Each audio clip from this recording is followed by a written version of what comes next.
আসসালামু আলাইকুম প্রিয় ভাই ও বোনেরা। আজ শুনবেন সহিহ মুসলিমে বর্ণিত সেই অবিশ্বাস্য সত্যি ঘটনা যা কোনো খুতবা, কোনো মাদ্রাসা, কোনো ইসলামিক টিভি চ্যানেলে কখনো বলা হয়নি। ৭ হিজরি, মদিনা মসজিদ। আবু হুরায়রা রাদিয়াল্লাহু আনহু হাদিস মুখস্থ করছেন। হঠাৎ অদৃশ্য কণ্ঠস্বর, আমাকে হাদিস শেখাও। আবু হুরায়রা জিনকে আটকে রেখে রাসূলুল্লাহ সাল্লাল্লাহু আলাইহি ওয়াসাল্লামের কাছে নিয়ে গেলেন। জিন বলল, আমি ইসলাম গ্রহণ করতে চাই। রাসূলুল্লাহ সাল্লাল্লাহু আলাইহি ওয়াসাল্লাম বললেন, তোমার নাম এখন আব্দুল্লাহ।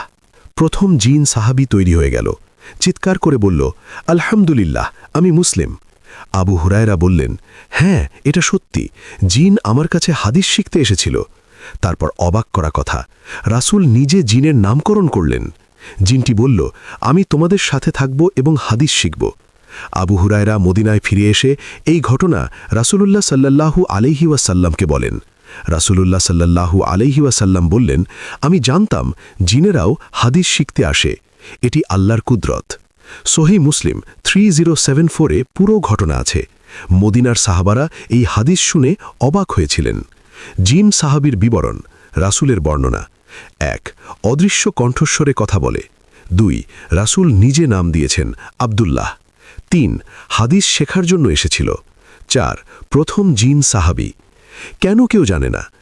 ১. সহিহ মুসলিমের গভীর অধ্যায়ে। ২. জিনের ঘটনা ভয় দেখায়। ৩. মাদ্রাসার সিলেবাসে নেই। আজ থেকে প্রস্তুতি। ১.